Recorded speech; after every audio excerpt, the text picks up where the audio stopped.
Welcome to Reality TV Therapy with me, Dr. Diane. Hi there, welcome back. Okay, I don't oftentimes do this. I usually just do one video a week. But in my last video that I was talking about episode 2 of Charity, if you haven't seen it, please go back and watch that episode. In my preparation for that video, I came across a video by Nick Viall. He was talking with Kathy Kelly, his guest, and they were breaking down Charity season and talking about how surprised they were that Charity had some spunk, but there were some slightly negative things that they had to say about her. And so as a therapist who wants to defend other therapists, I feel like I need to come on and talk directly about these I don't want to say accusations, but these suggestions that they're making that I don't think are true. And I have my Charity doll here with me, Charity, because she needs to be able to defend herself. And since she's not on Nick's podcast, I thought she would be on mine. But I highly recommend that you watch Nick's podcast because I don't want to misquote anything or say something incorrectly. I will link it in the show notes. Why don't you watch it? Watch it fully and let me know what you think because I take issue with a few things that Nick says. So overall, the theme of it though, Nick is talking to Amanda and Allie, who are always on his show, and Kathy Kelly, and I agree with a number of things that Kathy says. But overall, the theme is kind of like they're surprised that Charity has a personality. They're surprised that she's quote unquote messy. She's a little messy. And I want to get into this because oftentimes, I don't just think it's Nick. I think oftentimes people project onto therapists that one should be perfect. We shouldn't have strong opinions about things, that we should always be like neutral and listening. And that's so not the case. But I have gotten this myself, that people will simply think that we're always supposed to be in therapy mode. And that's really so not fair. It's like expecting someone who's a physical trainer or personal trainer who's always like assessing people's workout and they're always eating correctly and always working out. I just don't think it's a fair projection. Okay, but in particular, the 3 things I want to address here in this video is Nick has 3 things to say about Charity that I think are pretty harsh standards. 1, that she's not over her cheating ex. 2, that Brayden's comment to her about his character goes over Charity's head. And 3, Nick surmises that Charity has a bad picker. And I want to break down each of these. Okay, so number 1, if I were to just address Nick, and Nick's watching this video, I want to call upon a technique called cognitive behavioral therapy because this is what therapists do. Everyone has a different style or technique, and cognitive behavioral therapy is something that I've been trained in, but I think it's incredibly helpful here. And the process is called Socratic questioning. So if you're watching this video, you too can actually have the benefits of cognitive behavioral therapy by learning to think about things in a more rational way. What would Socrates say? Because Socratic questioning is exactly that. Socrates would say, what is the evidence that your thought is true? Okay, so just for a moment, let's take the thought that Charity is not over her ex. And she hasn't dealt with the fact that she was cheated on. Okay, assume for a minute that that's true. What is the evidence that this thought is true? And this could be for any anxious thought. Ask yourself, what's the evidence your thought is true, that your boyfriend's breaking up with you, or people are mad at you, etc. So what is the evidence? Okay, so we explore Charity, as you know, was on Zach's season, and during that season, it did come up. Charity herself, in a one-on-one with Zach, said, you know, I had a 6-year-long relationship that didn't work out. And we also know, because The Mentalist, when they were in Hungary, if you remember, The Mentalist, who made all the women cry, brought this up on a piece of paper that one of her fears was somebody cheating. Well, a lot of people have that fear, but in particular, they're going to use this information. So now I did my own research about this. What do we know about Charity? What do we know about her ex? It is true that she dated for 6 years, and do the math on this. Okay, so actually Charity met her ex from high school. She dated him from high school to college, not in graduate school. And the dates are important here because she could have been anywhere from 15, 16, 17. If that was 6 years, she dated from she was 21 to 23. She's 27 years old now.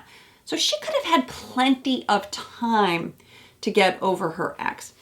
But to assume that she's not over her ex because there were moments of crying when she was talking about it, I just think is really unfair. Okay, now what do we know? I dug a little bit more into this. It turns out that her partner, Charity's boyfriend, cheated on her with someone that she knew. Now that's got to be harsh, right? And then it became a vicious cycle of manipulation. She said it was an on again, off again relationship. But ultimately, she made the right choice. She's not with this person anymore. So the evidence is, yes, it was a tough relationship to get over. But let's face it, she's 27. I'm not even sure how many long-term relationships she's actually had. But we're somehow implying that it's something bigger than what it is. And that she's still pining for this person. Okay. So when you do Socratic questioning, what is the evidence for it? What is the evidence against it? The evidence against it is that Charity herself now has been in graduate school. And if you haven't been in graduate school, let me explain something. She got her master's degree in Auburn in child family psychology. I don't know if she's licensed yet as an MFT. It's besides the point. It doesn't matter. But she just graduated in 2022. But when I was in my master's program, and it might be helpful to know if you ever consider going into psychology, I cannot tell you the amount of growth that you can have even in a 2-year program. You're learning so much about yourself. You're learning about family systems, about cognitive behavioral therapy, about narrative therapy, about EMDR, about different techniques. But in that process, shall we say, however long the program is, the amount of learning is exponential. I'll tell you myself, when I was in my master's program, I did an undergrad, a master's, and a doctoral program. My professor turned to me and said, look around the room. Half of you are not going to be in the same relationships that you were in when you started. In fact, that was actually me. I started graduate school with a fiance. I ended without a fiance. He cheated on me as well. Having said that, that was one of the easiest relationships I got over. Why? Because I knew better. And once you know better, the healing can actually happen faster, not slower, right? Because now you really know intellectually and emotionally why you weren't a good fit with this person. So to imply that someone is still pining over that relationship, especially when there's cheating, because when there's cheating, it's like, we're done. Okay, maybe you gave him too many chances, but at some point you don't keep going back, though you might in other relationships. Okay, is there any other evidence to the contrary? Charity herself in that intro with her mother says, I am not settling. And I know that to be true. Also, the Bachelorette doesn't have to settle. She herself in episode 2 said, with all these other great choices, why would I have to put up with anything? Okay, so those are the reasons why I do not think that Charity is pining over her ex and is having a hard time. I really think she's well beyond that, and she's super focused on what her goal is, and that is to find a husband. Okay, now the last part, and Nick knows this, is that producers love to use your own narrative against you. What do I mean by that? They want you to be crying. That's good TV. So they're going to keep using it. They're going to use it in this season. Mark my words. They will say at some point, Charity, are you having trouble? We may not see this on the screen, but behind the scenes they're saying, do you have trouble trusting men because your ex cheated on you? They'll do that. I've seen this producer manipulation on other shows because it does produce more drama. Okay. So, but I think as a therapist, you have the skills to counteract that. Okay, number 2, stick with me. The statement about when Brayden here says to Charity, I question your character. Okay? And that goes over Charity's head because that's what Nick said. Brayden sat down. He said to Charity's face, I questioned your character. And it just was right over her head. And then Amanda uses the C word to say that character is the same as the C word. Yikes. Okay, that's pretty harsh. First off, a lot of people use this statement to silence women. Okay, I've seen this comment on many places on Instagram and other places where, for instance, usually, I'm just going to say usually it's a woman, she says something and the man says it's over your head, as an insult to silence her, that you don't know what you're talking about. Oh, young girl, you're so naive, you don't get it. All right, so two parts to this. Did this statement that Brayden make go over Charity's head? Okay, because he's implying, when he keeps talking, he's implying that somehow Charity is smitten by Brayden because she gave him the first impression rose. Okay, she just gave him the first impression rose. We're going to get to that. But I watched this back multiple times, and I don't think this at all. And I think people are misunderstanding her because, okay, she's flattered. But Brayden, in the last episode, after the dodgeball, the evening portion of the date, he says to her, oh, I'm crushing on you.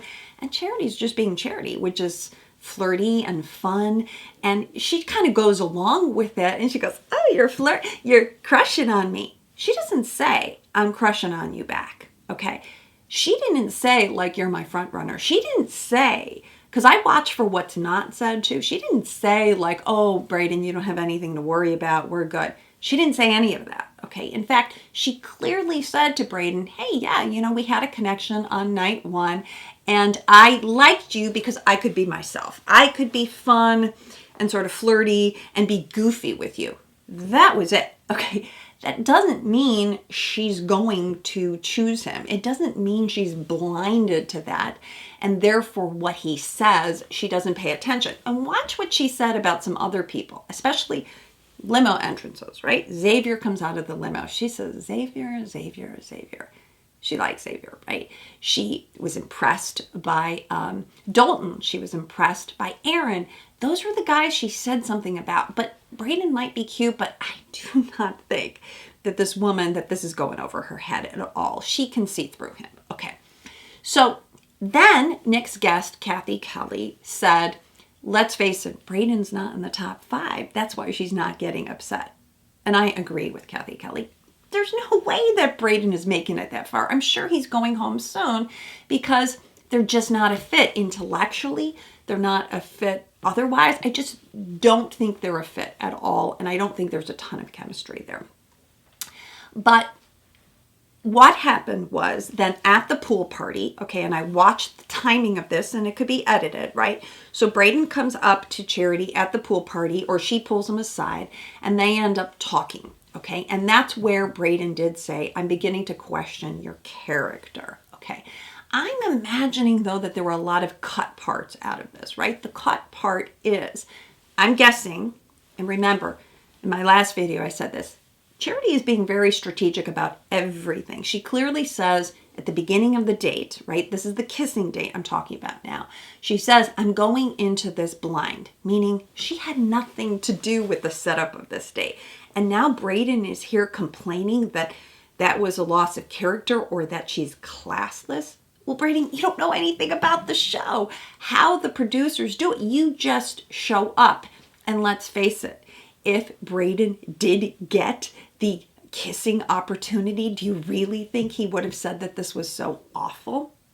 Okay, so in classic therapist mode, which I'm just supporting Charity, she says, tell me more. I want to know how you feel.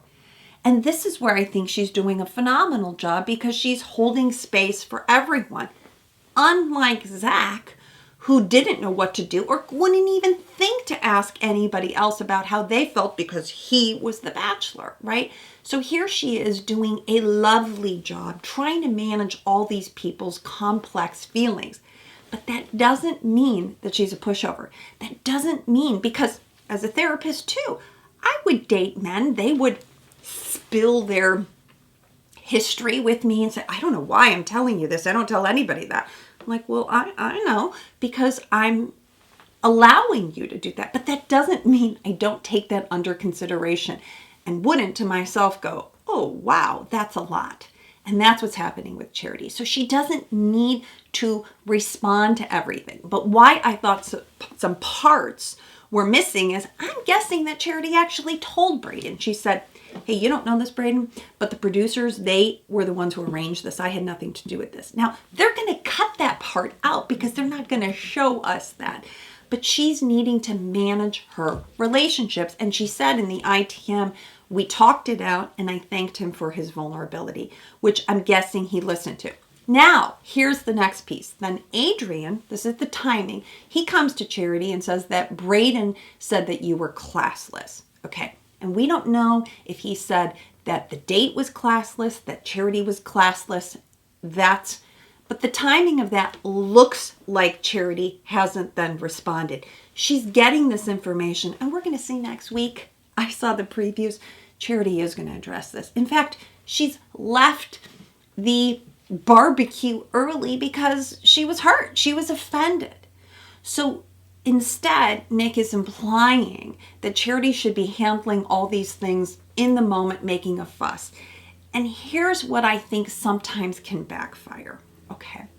And why I think Charity is being strategic. We saw this with Michelle Young. If you recall, Jamie, who had the first date, started questioning Michelle's character. And then it became a big thing.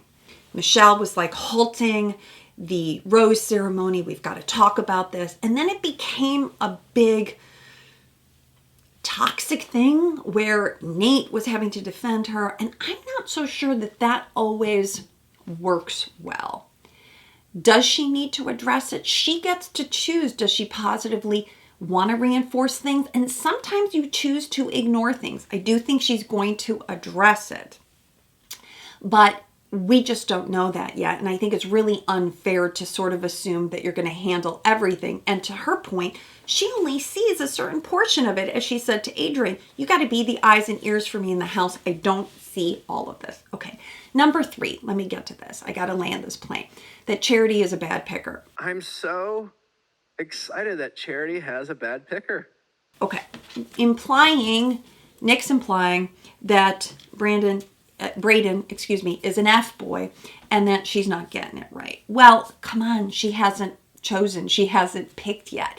To give a guy your first impression rose, and I know because I looked on Bachelor data, in the past, historically, it has meant something. A number of the bachelorettes have ended up with a guy who she gave the first impression rose, but that's not the case for all of them. And I think Charity knows, because she's smart, that the first impression rose puts a target on someone's back. And I think she chose Brayden because she liked him a little bit. She was attracted to him, but not because she thought that he was going to be her end person. So we have to give Charity a break, basically. To say just because you give the guy the first impression rose doesn't mean he's your final person. And I think Nick knows that. So all of that to say that I think Charity is, and she doesn't need for me to have to defend her, but I think she's doing a terrific job because I think she's a great role model. I think as a therapist, she is being very strategic. I think, as I said in my last video, she is advocating for herself. She wants to get to some really important conversations. But beyond that, she comes from a successful family, parents happily married. She's using her therapy background to her advantage. She said that in all her supplemental videos. And I'm not worried about Charity at all. In fact, I think what we're going to have is more men than ever are really going to fall in love with Charity because of all that she brings. So Nick, if you're watching this, we can have a conversation about this. But I do feel I'm not just advocating for her because she's a woman. I'm advocating for her for the fact that I think she's doing a terrific job. And I think we just need to give her some humanness to be a little bit messy. But I think we're going to see more sass from her. And that's because she's smart. Okay. So let me know what you thought of the video. Am I overreacting? I just felt like I needed a space to kind of address these issues. And if she's messy, she's messy. Let's just give her some space to be human too. All right, thanks so much. Let me know in the comments what you think.